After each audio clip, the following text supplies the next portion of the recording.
So essentially, that's why we are urging NTC to suspend muna habang nakikita natin na mukhang niloloko-loko tayo dito. In summary lang, para pakita po natin sa taong bayan ang mga violations that we have seen so far.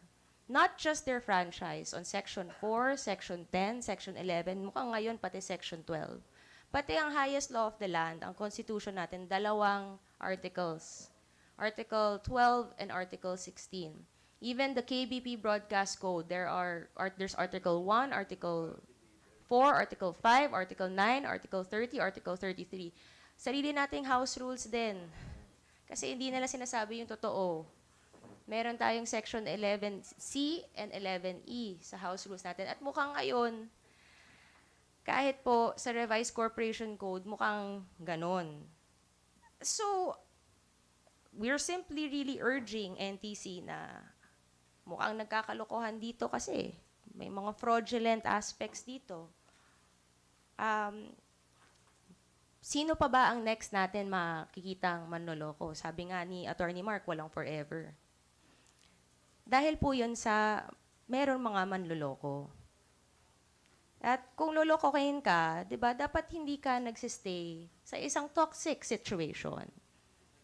So ito na mukhang may panloloko at naloloko tayo, kaya nga may house rules.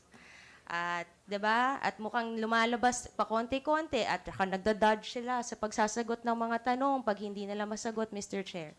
Ang nakakatakot ay sino pa ba ang lolokohin kasi nila? Papayag po ba tayo na mandato natin to protect the people from misinformation, to protect people from people who are violating the laws? Papayag po ba tayo? Sana yung NTC, tingnan nyo mabuti to, na habang tinitingnan at inuungkat lahat ng mga violations, not just the franchise, na makita nyo naman, paunti-unting may nakikita tayong mga violations. Sana po, ay suspindihin nyo muna habang tinitingnan natin lahat po ng mga violations na nangyayari.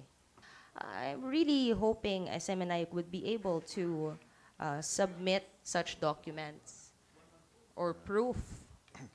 Because if not, hindi po ba to SEC, this is grounds for cancellation?